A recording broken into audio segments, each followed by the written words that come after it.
About 9 months ago, I was here in this exact same spot in Southern California outside San Diego to debut for you guys on the channel the new 6th generation, almost said 5th generation, 6th generation Toyota 4Runner for 2025.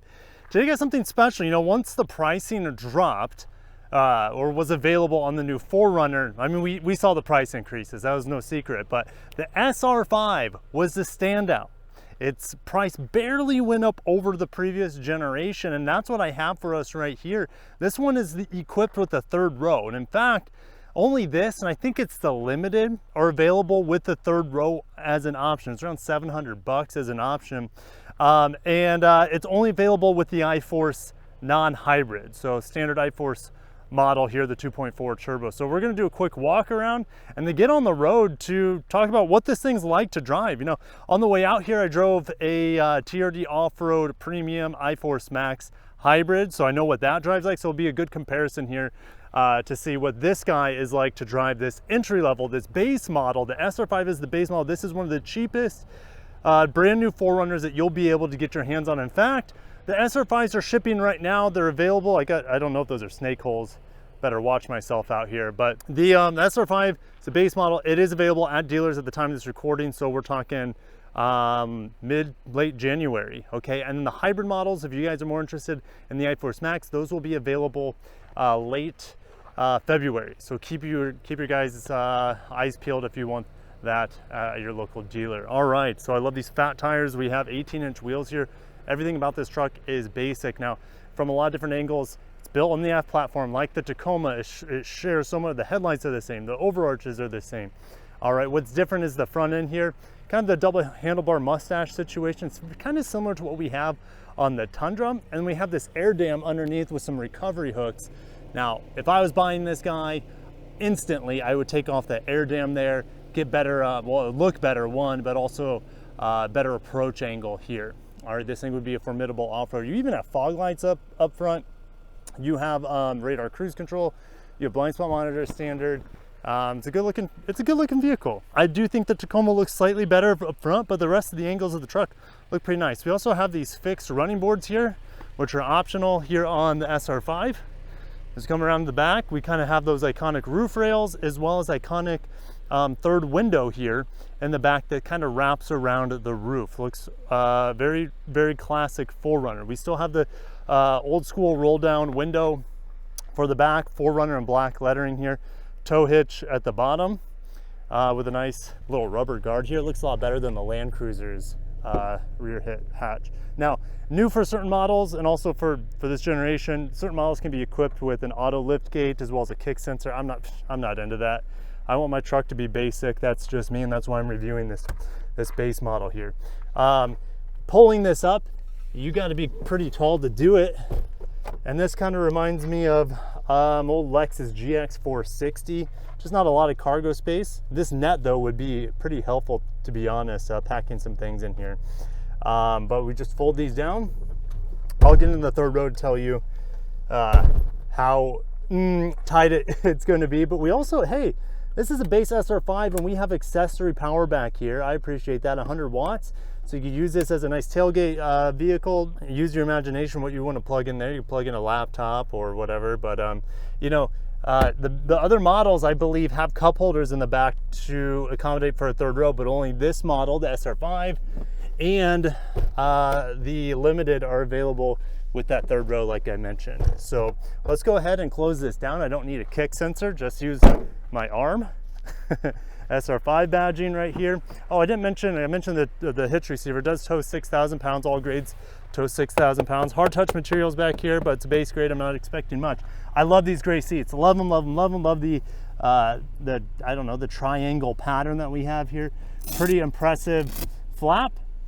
And I typically see these flaps, these nice flaps on vehicles made from Toyota and Lexus in Japan. Yes, this is made at the Tahara plant in Japan. All right, so how do we get to that back seat? Well, we have a flip seat. Appreciate that.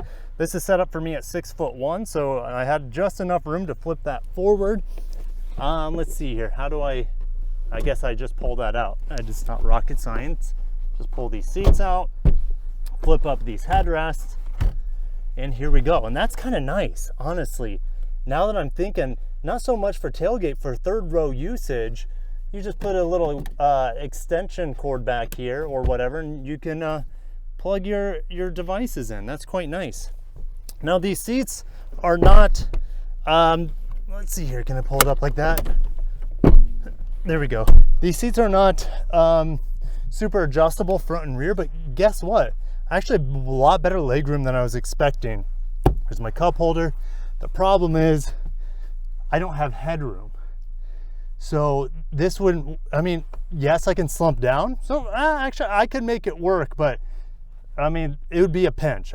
You would really have to convince me with some snacks or beverages back here to get me in the back of this vehicle. I can't even put my hat back on, but it's for kids back here. Most 6-foot+ adults are not going to be in the third row of a 4Runner. Okay, flip seat. What does this do? That flips forward as well. This is kind of cozy. Now, now I kind of have good leg room, but I still have the headroom issue. All right, so let's get in the second row. Oh my gosh, I'm too big to get out of there. And these seats do recline. You have multiple levels of reclining. Oh, big heavy seat here. And they recline quite nicely. Look at that. That goes back quite a bit. This is pretty upright, and you can see how much more laid back that goes. Now, cup holders, it's great to have. More of that accessory power, 2 USB-Cs. We got vents in the back, mat pockets. We have a little cup holder over there as well. We have bars to get in. Oh, now I have headroom. All right, so you could fit tall adults here in the second row. Good legroom. Well, I would say much better legroom, just by, maybe not much, but noticeably better legroom than the Tacoma. All right, Tacoma just built over those mountains in Mexico. And this built, even though it shares a lot with the Tacoma, this is built on the other side of the world, even though it looks and shares a lot of stuff. That's the same. We do have smart key access here. I do like that. Not on the back, but the front. Again, blind spot monitor on that mirror. Do you want me to pop the hood? Assuming you guys do. You want to see what this engine looks like? It's probably going to look exactly like it does in the Taco. There's the hood latch. That looks awfully familiar. 2.4 liter direct injected. I believe it's also port injected. Turbo 4-cylinder, 278 horsepower, 317 pound-feet torque, made it to an 8-speed auto. This is rear-wheel drive. This model is rear-wheel drive, and there's the engine code T24A. That's, well, that's what it's called. We'll go ahead and close that. Oh yes, you can get this in a 4x4 if you so desire. Oh, B, don't get in there, thank you. Holy cow, that was close. All right, we don't have power seats here. Is this lumbar? Oh my gosh, we have lumbar control. Huh, that's a kicker.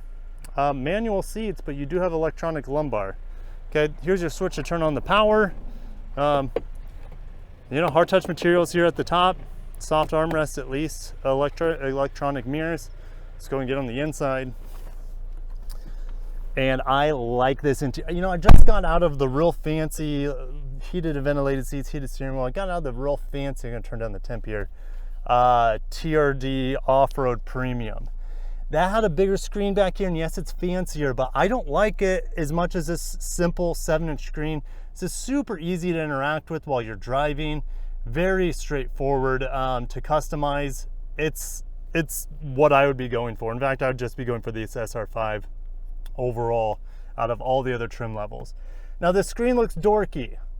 They do that with the Prius, they do it with that with other models, the Tacoma, but you know what, that 14-inch screen is so big, that kind of looks dorky too. I still have good control here, volume knobs here. In the other models, it's actually right here with the bigger screen, right? The screen's so big that you can't fit a volume knob on it. I actually have heated seats in this base SR5, which surprised me. I don't have a wireless charger, but I still have USBs up here, a little 12-volt accessory, traditional shifter here, auto brake hold. No 4x4 select on this model, but it is available on SR5. All these blank switches. I know that drives some people crazy to have blank switches or button placements, but it doesn't bother me. No, this is actually the most basic climate control. Not only do I not have dual climate control, I don't have actual temperature select. So the model I just got out of, it would say like, hey, it's at 75 degrees. And when you twisted this, it would go down and up. This just has cold, hot. All right, and you have lots of different settings in between. So most of the time it'll just be like cold, crank up the fans, which I'm actually hot right now. You know, it's only 57 degrees down here, but you know when the sun starts coming out in California, it can get toasty. All right, so I kind of like this. It reminds me of the old days, you know, when things were a little bit more simple. And I like this truck. It feels very simple. We'll see what it's like on the when we start driving. No sunroof. And look, we have a little handle there. There's the bee. The bee landed on us. He just didn't get on the inside, luckily. But there's a little handle to help you pull in. There's not one on this side. All right. Oh, and my vent was closed on here. Maybe that's why it was also warm. All right. So we're going to go ahead. We're going to extend the camera. We're going to go ahead and put it in that little place there. Beautiful. Gosh, it's just so pretty. This landscape. And yeah, you can still have your Apple CarPlay and Android Auto. This reminds me a little bit of the base Camry. Base Camry has these same sort of screens, and I like the base Camry LE. It's one of my best buys on the market right now. And this SR5 4Runner is going to be as well. All right. Now, after getting out of the TRD off-road iForce Max turbo hybrid, it's kind of a mouthful, and I can't really see around these trees, so wish me luck. After getting out of that, I immediately felt that this vehicle's lighter and easier. It just feels less bothered at low speeds compared to the heavier hybrid model. All right. And the first thing I think we're going to do is, should we go up mountain? Because I had good power, good torque with the hybrid. So I'm excited to see what this is like here with this rear wheel drive 4Runner. Foot down.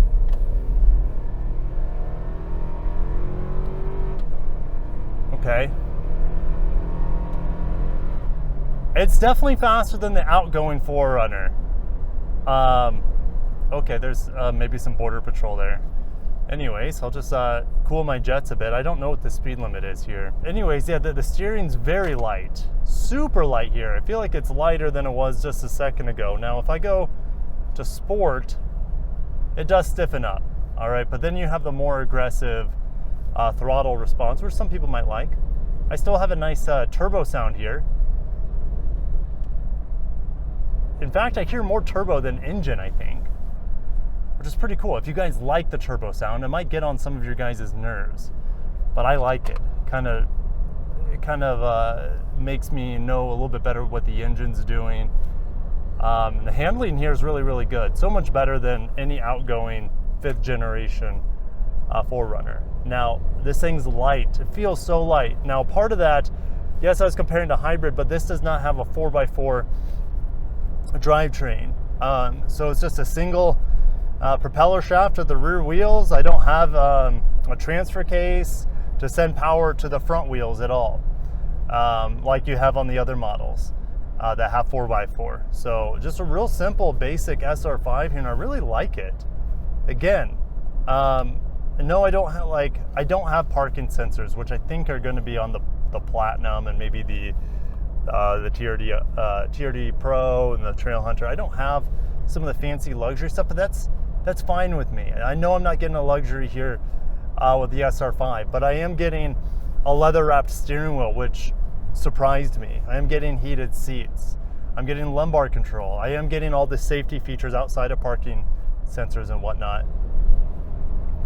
But the responsiveness of this turbo and this transmission is night and day compared to the 15-year-old Gen 5 4Runner.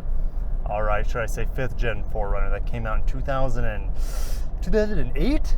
Something like that, August 2008. So it's been about 15 years of the old 4Runner, and people love the old 4Runner. I love it too, but it's going away. So we got to look at what we have now, and this is the only one where the price just didn't blow through the atmosphere, in my opinion. This is the one to get. Just like, I don't know, maybe I'm becoming more of just, I'm appreciating simpler things in life. You know, cars are getting so expensive, so complicated. All these features that you typically only used to see in luxury models are now in mid-grade mainstream models, and I'm enjoying just the basics here. All right, sometimes less is more. All right, you spend less on a 4Runner, you're going to have more money in your bank. So there's some actual truth to that. But like, I don't have all this hybrid stuff going on. I don't have all these extra buttons. I don't have this super fancy JBL audio with a removable speaker, and that's all great. It's good to have that as options. I know a lot of people will want that stuff. I'm going to pause real quick because I want to hear what the radio sounds like. So I remember being impressed with the bass radio on the Camry. So yeah, I think it's actually a really good audio system. If you want a more like surround sound effect, the JBL is definitely better. Like there's more, like the highs are a little bit sharper, the lows hit a little bit harder, but this is still a real rich sound on this bass audio setup. And I would just turn the bass down a little bit from the factory setting here, because once you get up past 56, 57 volume there, the bass started falling apart. So, but really, still really impressed with the bass audio. I personally wouldn't need to upgrade to that JBL. So I'm going to turn this boat around and head back to the ranch because, yeah, I already know what this vehicle's about. Full U-turn. Actually, U-turn there was real good. Let's get back on the throttle.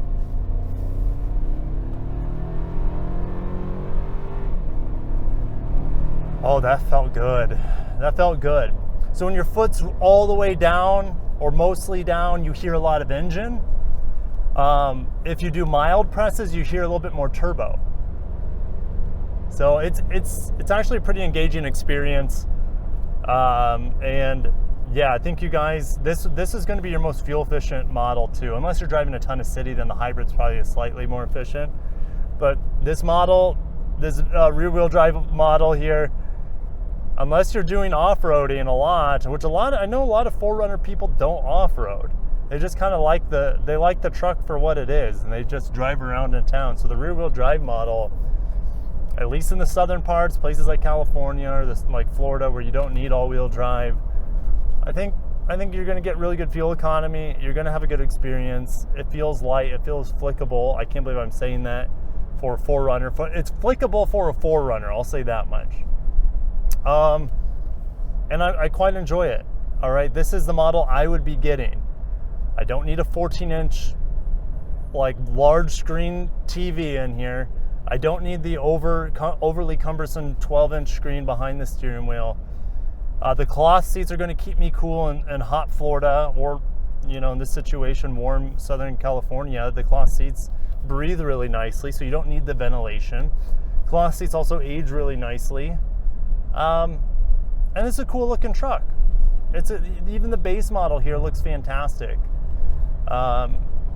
So let me know what you guys think. Do you think SR5 is the way to go for bang for your buck? Obviously it's going to win there, but which features do you think you need to have that this SR5 doesn't? All right. You can get it with or without the third row. You can get it with or without 4x4. This Land Rover Range Rover's riding me hard. So I'm just gonna pick up my speed here. Obnoxiously riding my bumper. And I'm doing 70 and like a 45 and they're still riding my butt. Anyways, I know there's remember there's border patrol around this turn. So just gonna slow down, brake check them a bit. But yeah, the brakes there are real responsive, nice bite to them. And yeah, this is the one I would be going for. Saving a little bit of dough, and then you still have those options, whether you get 4x4, 4x2, to customize this thing. Do you want to put bigger tires on it? Do you want to take off the front air dam? Do you want to put, I don't know, I wouldn't put different wheels. I like these wheels, so I just see if I can put fatter tires on it, put 33s on here. I'd be happy with that. I don't think I would put a lift on it. I already feel really high up. Also, I forgot to mention, this has acoustic glass. Holy cow, I forgot to mention that. This has acoustic glass on the base SR5. For a highway driving, it's quieter than the more expensive Land Cruiser. The glass is more swept back. Everything about this is just a little bit more aerodynamic. So it's a quieter experience than a Land Cruiser that costs about 20, 30 grand more than this. I don't know, maybe 20 grand more than this. So yeah, SR5 for the win. Even have a self-cleaning windshield here. Appreciate that. Oh, and I haven't even rolled down the rear window. But yeah, I have that too, which I don't remember where the button is for it, but it's somewhere in here. Isn't it up top or something? Yeah, there it goes. I found it. And it's automatic as well. Some people like, is it automatic all the way up? It is automatic on the way up. What about the back windows? Yeah, I have auto back windows, and auto front windows, and auto tailgate window. Gosh, this Range Rover is riding me. So obnoxious. Oh my goodness. Well, I'm gonna just let them go by because this is my turn off. See you later. Goodness gracious. Brakes are fantastic in here. And yeah, signing off from SR5 4Runner. It's the way to go in America, in my opinion, or at least for most people out there. It's the one that's firstly available in America, as the hybrids are coming in about a month and a half later. It's the most affordable, crazy good value here, great driving dynamics compared to the last generation. Yes, we're gonna miss the 4-liter V6, but I think, you know, some of you guys will be happy to go from like 14 miles per gallon to, it's saying 19.5 miles per gallon. Oh, here's Border Patrol. All right, I think I'm okay. I'll be fine. I'll be fine. If you guys never hear from me again, you'll know that I got picked up from Border Patrol. So, well, maybe these people got picked up from Border Patrol. So that's kind of, they're looking at me, and I'm just going to act like I'm not here. So, interesting. All right, well, catch you guys in the next one.